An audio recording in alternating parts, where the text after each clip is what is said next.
Thank you. So this leads on to the latest call for £11.5 million affordable housing programme in the autumn spending review. I know that Mark Farmer told Housing Today that the construction of an additional 75,000 homes a year by 2030 could push the use of off-site construction and MMC to a tipping point for the wider industry acceptance. I mean, obviously the scalability of the whole thing suddenly becomes possible. What is your view on this whole modular sector growing up and stopping being cottage industry and coming of age? Section 106, which is still in place in many areas, actually means that if you're building more than a certain amount of properties, you have to make a contribution to local housing. Okay, so therefore, if you're building, let's say, 20 properties, it may be 3 or 4 of them have to be handed over to a housing association for social housing. Right. Now, again, that makes it very complicated because they want them at cost. Okay, right. So it takes out the profitability of them. But of course, anyone selling a plot are looking at every single one of them making a profit, and that's how they've worked out the cost of the site. Right. Okay. Now, London, slightly different. They've brought in something, CIL, Community Infrastructure Levy, where it's a fixed return per, based on the development value and square footage calculation. Okay.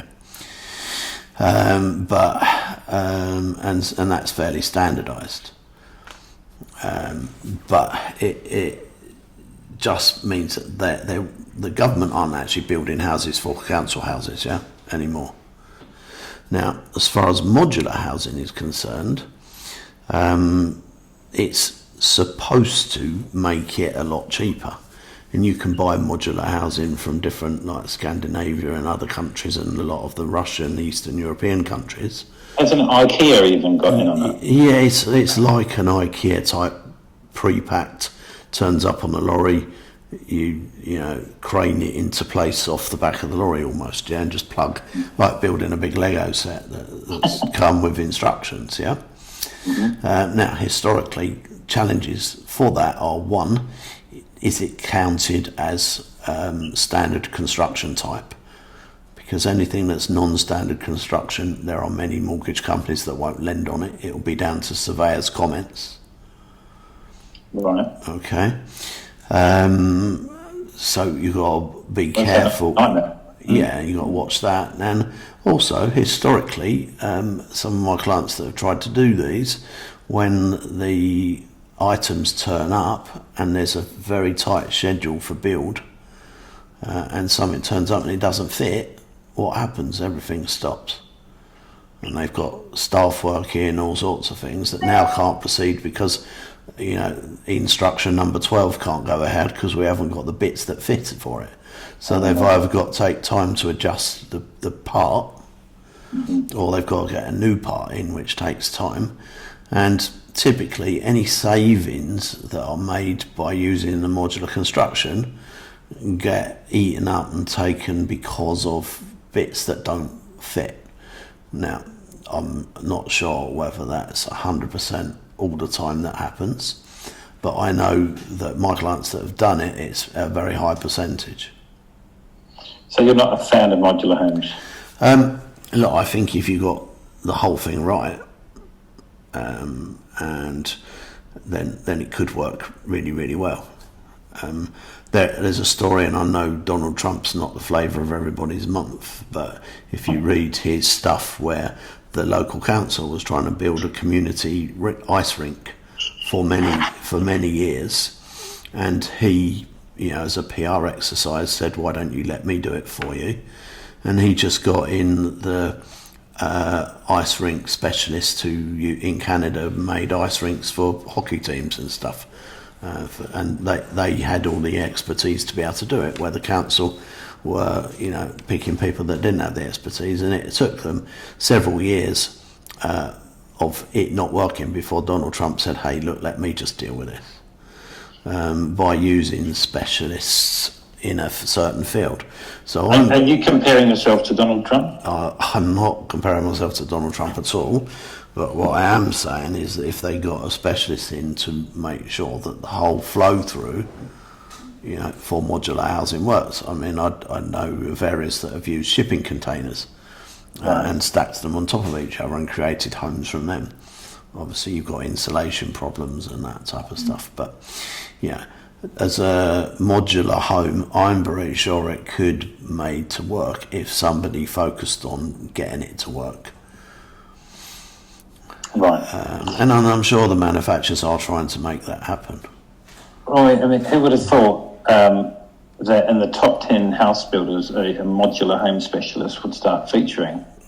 Yeah, but why doesn't it? Because they obviously look at costs, yeah?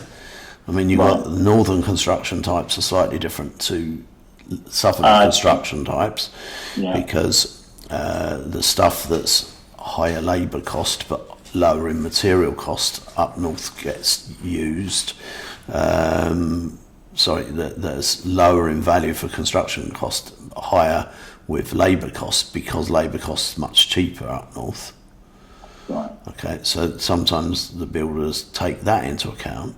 Right. But that aside, why don't the big builders use non-standard construction modular homes? There's a reason for it, and it's because they can't get it to work. They are absolutely looking at their costs. It's all about profit for them, and it doesn't stack up for them because they are so organised in their daily schedule for the whole project. Right. And if one thing goes out of kilter, it just throws everything out.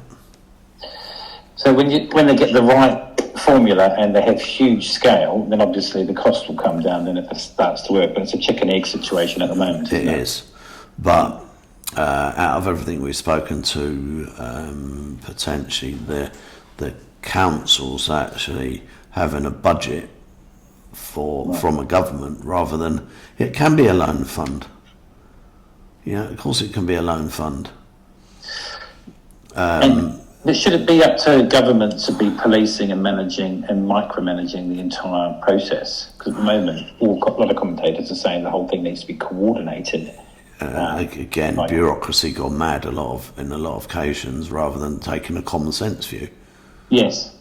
Yeah. Well, it's very hard to get a common sense view when the bureaucrats start coming out, isn't it? So we're still in that chicken egg situation. Again, back there, but actually looking at that fund, which is a loan, if they lent that money to local councils who built properties for the council tenants, and then took on finance from the bank guaranteed by the Bank of England, okay, which is all stuff they're doing.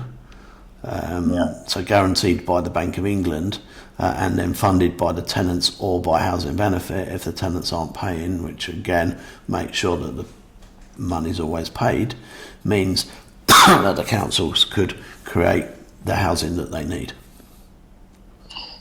Yeah, because they need it, all right, but they just need to make it work. What you're just saying relates to the concerns about this whole call for 75,000 homes a year modular build, about the scheme collapsing and who's underwriting the whole thing. It comes back down to the taxpayer ultimately. It sounds like it. I'm not up to date with that specific article or that modular home stuff.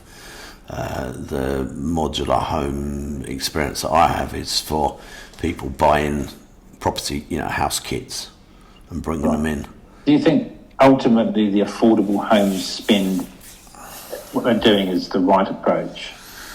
No, not at all. I think the council should build their own properties again in the way we just discussed. Right, so that's right. So the councils should build their own properties instead of this other scheme, which isn't going to work. It would make it easy because there's so much council land sitting around that they own already that they could build on.